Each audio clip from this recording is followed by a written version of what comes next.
Êtes-vous prêt à tirer les cartes? Alors, si la cartomancie vous intéresse, je vous rassure, vous n'avez pas besoin de tous les accessoires occultes. Euh, voilà, ça c'est un crâne de babouin qui était au départ une décoration d'Halloween et finalement qui s'est invité dans mon bureau d'écriture. Mais encore une fois, vous n'avez pas besoin ni de crâne, ni de bougie noire, ni quoi que ce soit. Vous avez juste besoin d'un jeu de tarot, d'un oracle, pour bénéficier de toute la magie de ce tarot divinatoire.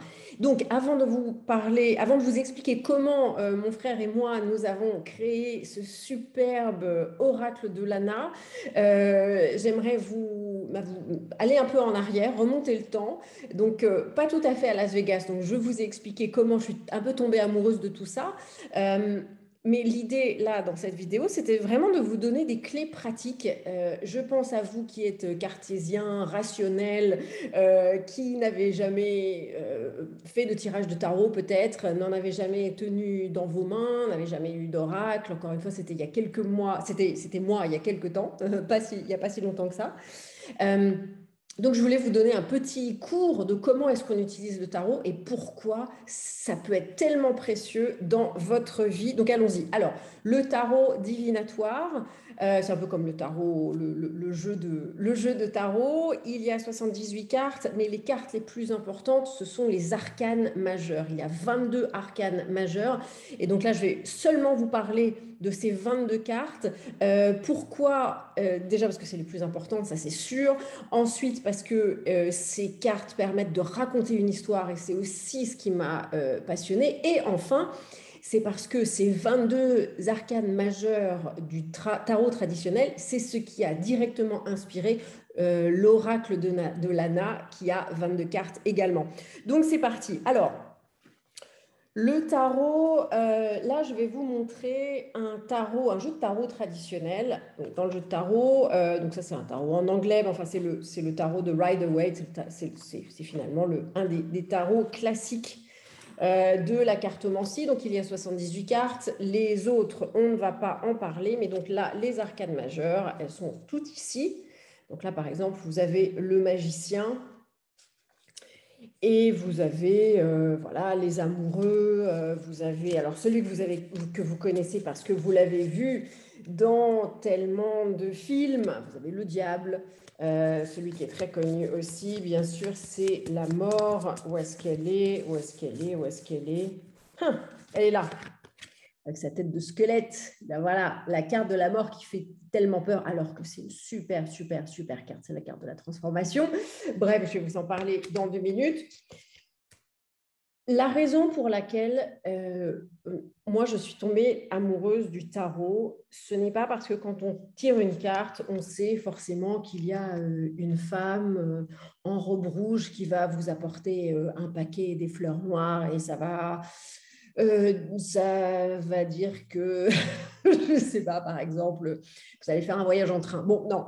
Euh, Peut-être que ça veut dire ça, je ne sais pas. Moi, c'est pas ça qui m'a fascinée. Ce qui m'a fascinée, c'est que chacune de ces 22 cartes représente un principe philosophique universel, humain, représente une étape de la vie sur Terre. Euh, et ces principes-là, ces étapes, ces grandes étapes de la vie sont représentées par des personnages archétypaux. Donc, le mot-clé dans ces arcanes majeures, c'est universel. C'est-à-dire que je défie qui que ce soit qui a un peu vécu de ne pas être passé par ces 22 étapes extrêmement importantes qui finalement nous aident à mieux vivre, nous aident dans notre quotidien, nous aident à surmonter les obstacles que de toute façon nous allons rencontrer. Encore une fois, c'est complètement universel, que vous soyez jeune, que vous soyez vieux, homme, femme, que vous veniez de quelle que soit votre culture humaine, d'où que vous veniez, vous allez rencontrer ces grands moments, ces grandes étapes, vous allez devoir les surmonter et le tarot est là pour vous aider à surmonter ces étapes. Alors, donc ça, c'est les 22 arcanes majeures. Les 56 arcanes mineures, finalement, c'est un peu des variations sur le même thème avec des petites nuances qui ne sont pas aussi fortes, mais qui nous aident à être beaucoup plus précis dans peut-être voilà, notre façon d'interpréter un jeu. Et forcément, parce que le truc, ce n'est pas d'interpréter un jeu, le truc, c'est de mieux vivre et d'avoir le courage finalement de surmonter ces épreuves. Donc, ce qui est intéressant aussi avec donc, ces arcanes majeurs, ils sont numérotés de 0 à 21. Donc, en tout, ça fait 22 cartes avec le 0. Le 0, c'est le fou. C'est vraiment, que je le cherche là, c'est vraiment l'innocent qui commence son chemin, voilà, qui fait le premier pas dans une aventure. Donc, c'est la carte 0 parce que finalement, quelle que soit notre vie, quel que soit notre âge, à un moment donné, face à une épreuve ou face à un nouvel environnement ou face à un nouveau problème, eh bien, on est toujours un petit peu l'innocent, le fou qui doit apprendre finalement à tout surmonter. Et donc ensuite, nous avons donc, ces 21 étapes qui finissent par l'accomplissement total, le sommet, la réussite. Et donc, c'est la carte 21 et c'est le monde. Et ce qui est intéressant, et là vous allez comprendre pourquoi moi, en tant que romancière, je me suis vraiment intéressée au tarot, c'est que cette progression, donc de 0 à 22, avec ces grandes étapes, de 0 à 21, pardon, avec ces 22 étapes, avec ces personnages archétypaux et ces choses absolument universelles, et bien finalement, c'est le parcours du héros. Et le parcours du héros, eh bien, c'est finalement la matière la plus importante dans la construction d'un roman. Et un roman, c'est bien sûr l'aventure d'un des personnages. Alors, ce n'est pas forcément une aventure au bout du monde avec des bateaux et des épées ou quoi que ce soit. Des fois, c'est des aventures absolument intérieures. N'empêche que le parcours du héros, qui est aussi donc la base de tous les romans, qui est la base de toutes les mythologies, eh bien, encore une fois, je reviens à ce mot-clé, c'est universel. Donc là, on a vraiment l'expression avec ces cartes d'un parcours, d'une transformation d'un avant à un après grâce à ces arcanes majeures. Voilà, donc ça, c'est un petit peu la théorie derrière les arcanes majeures. C'est pour ça que là, je vais vous expliquer comment est-ce qu'on tire les cartes. En tout cas, quelle que soit la carte que vous allez tirer, quelle que soit la carte, il y a forcément une sagesse dedans, une sagesse universelle. Et donc, quand vous posez la question, ça n'a absolument aucune importance si vous êtes religieux, spirituel ou athée ou quoi que ce soit, que vous pensiez que ça soit purement du hasard.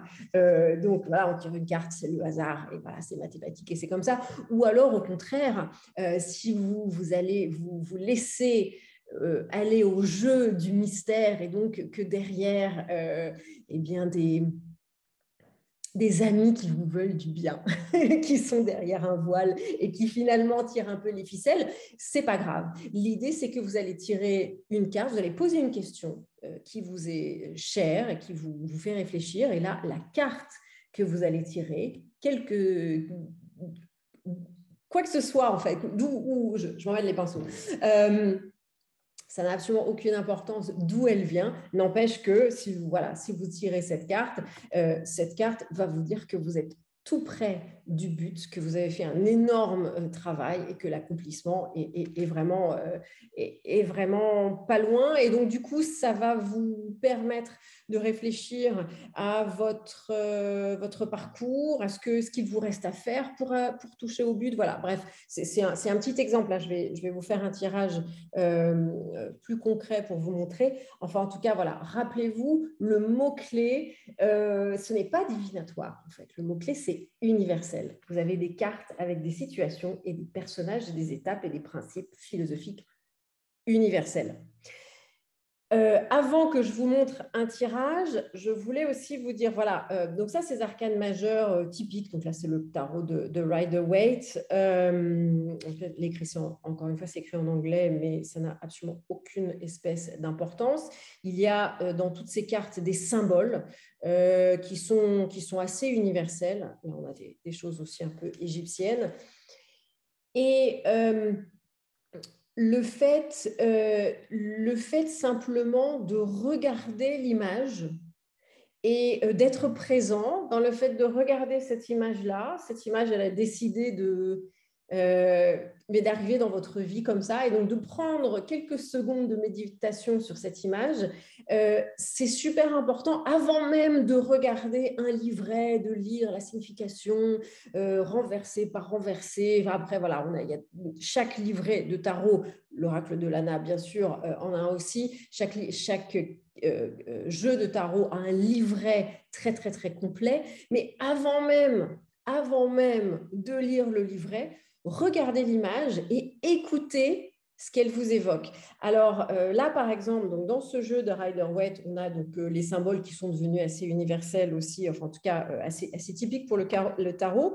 Je vous ai parlé de mon jeu qui était assez sympa, là, mon oracle un peu gothique, victorien. Voilà. Bon, alors lui, il a des images qui sont moins symboliques, mais qui sont aussi intéressantes. Là, par exemple, ça, c'est l'impératrice, là, voilà. Mais en tout cas, vous allez peut-être passer moins de temps à regarder les symboles, mais on en a d'autres. Par exemple, là, c'est le jeu de tarot de Aleister Crowley. Là, par exemple, le chariot qui est super intéressant. Donc, il y a toujours des symboles, le signe du cancer, puis les constellations, et puis ci, et puis ça. Enfin, bon, voilà. Dans l'oracle de Lana, eh bien, c'est la même chose. C'est-à-dire que dès que vous sortez une carte, il y aura bien sûr une signification un petit peu plus profonde, développée, et vous allez lire la signification, puis vous allez l'intégrer pour voir comment elle peut vous aider dans votre quotidien. Mais en tout cas, avant de le faire, regardez les illustrations qu'on a choisies. On les a choisies pour des bonnes raisons. Puis en plus, vous avez tellement, j'imagine que vous connaissez, on le connaît tous plus ou moins bien, en tout cas le panthéon égyptien, la mythologie égyptienne. Et donc, avant de regarder dans le livret, regardez ce que cette carte vous évoque. Voilà. Alors là, maintenant, je vais vous montrer un tirage. Alors, pour un tirage, donc très rapidement, nous avons donc ici les cartes du tarot traditionnel, hein, donc les arcanes majeures. Je vous révélerai les cartes de l'oracle de Lana un petit peu plus tard, soyez patients. Là pour l'instant, donc c'est n'importe quel jeu de tarot, n'importe quel oracle que vous utilisez. C'est très simple, vous battez les cartes. Alors c'est pas la peine de, c'est pas comme au poker, on n'en met pas plein la vue à tout le monde. C'est pas, il n'y a pas forcément de technique pour les mélanger. Nous allons les lire à la fois droite et à la fois renversées. Donc ça nous fait 22 significations, mais comme les significations renversées sont un petit peu différentes, donc ça nous fait 44 significations. Alors, une fois que vous avez brassé vos cartes, eh bien, vous vous posez une question. Alors, le tarot n'est pas vraiment fait pour répondre aux questions par oui ou par non. C'est possible, mais là, pour l'instant, donc encore une fois, c'est vraiment les bases du tarot. Vous pensez à une question, vous devez prendre une décision, vous ne savez pas comment voir une situation, comment lire une situation actuelle. À ce moment-là, ce que vous faites, c'est vous posez la question. Par exemple, ça peut être une question, qu'est-ce que je ne vois pas dans cette situation? Et là, vous tirez la carte qui vous appelle. Par exemple, celle-là. Je ne l'ai pas fait exprès. Hein. Alors, la carte de la mort. La carte de la mort, c'est une carte très, très, très, très intéressante. Pourquoi? C'est la carte de la transformation. Donc, je vous ai parlé des grandes étapes de la vie. Quelque chose est en train de se finir, mais c'est pour mieux commencer quelque chose d'autre. Donc, nous avons toute la symbolique de cette carte. Qu'est-ce que vous ne pouvez pas voir dans cette situation? Peut-être c'est quelque chose qui va devoir s'achever pour mieux introduire une nouvelle réalité, une nouvelle aube. On la voit, l'aube qui est là par exemple. Donc qu'est-ce que ça vous évoque? Déjà à vous, c'est à vous de trouver les réponses. Donc là, le jeu vient de vous dire, là, ce qui est au cœur de cette situation et que vous avez besoin de savoir, c'est voilà, quelque part une porte qui se ferme pour mieux ouvrir une autre. C'est quelque chose qui est, comme la mort, qui est attendu. Vous ne pouvez plus reculer, c'est le point de non-retour. Donc voilà, donc là c'est vraiment un tirage comme ça, une signification. Là je vous l'ai donné très spontanément. Vous avez un livret, donc dans n'importe quel jeu de tarot, vous avez un livret qui vous explique un petit peu plus ces cartes-là.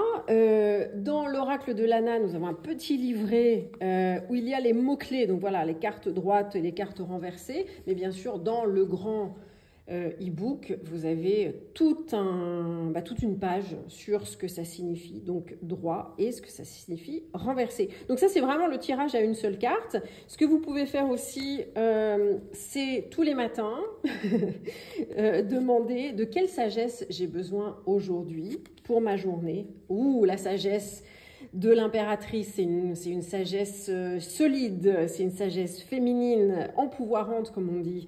Elle est dans son pouvoir et dans son excellence et dans sa souveraineté. Donc, c'est une très bonne carte. Ce que vous faites, c'est que, enfin, en tout cas, moi, c'est ce que je fais, c'est que je le note dans mon journal. J'ai beaucoup de pages où j'ai noté les cartes de tarot. Il y en a un petit peu partout, à toutes les pages de mon journal. Donc voilà, donc ça c'est quelque chose que vous pouvez mettre, si vous avez vraiment besoin de sa sagesse, de mettre par exemple sur votre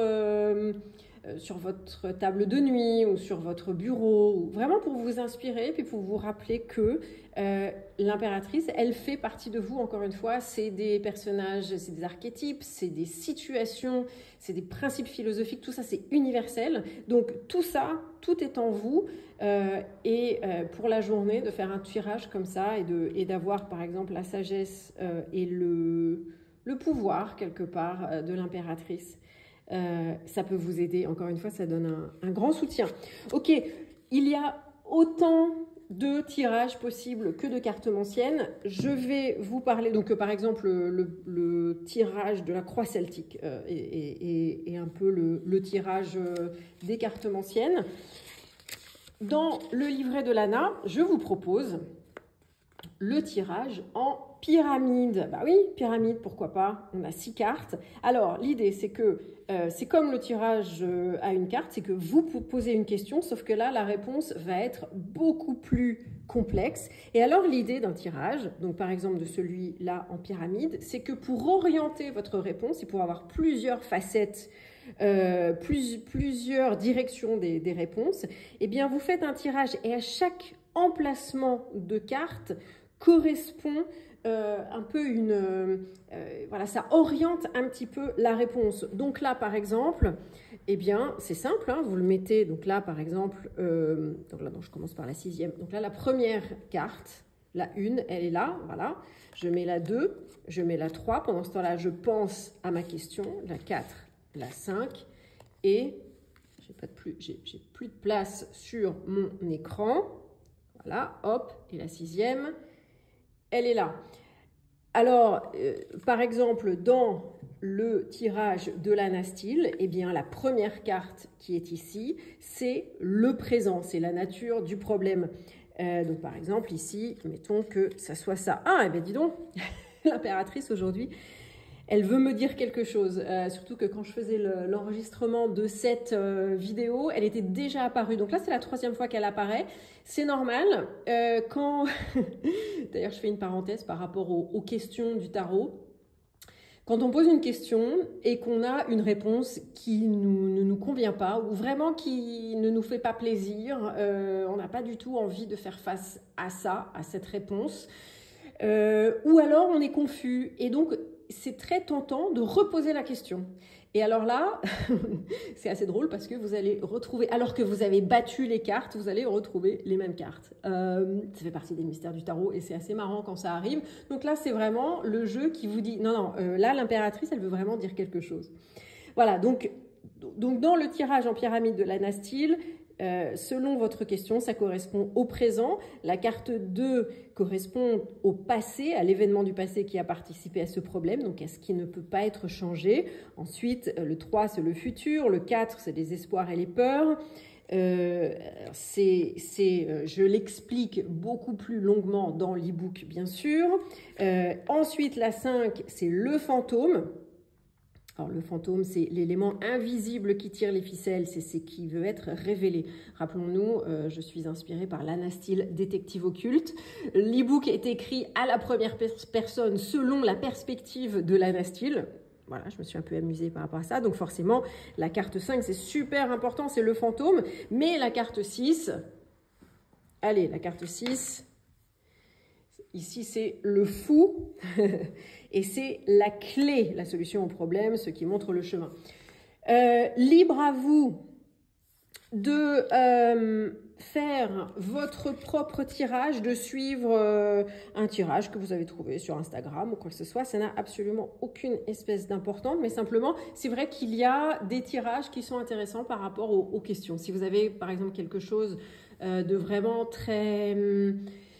de vraiment complexe, vous voulez vraiment vous faire un brainstorming, vous voulez voir tous les aspects de cette question, de ce problème, et bien à ce moment-là, vous faites un tirage avec plein de cartes, par exemple comme le tirage celtique qui fait 10 cartes. Maintenant, les tirages à 3 cartes sont typiques aussi, encore une fois. Alors, vous pouvez avoir option 1, option 2, option 3. Encore une fois, libre à vous. Il n'y a pas de mauvais tirage, il n'y a pas de mauvaise façon de lire les cartes. Et bien voilà. Donc, quelle carte vous appelle maintenant?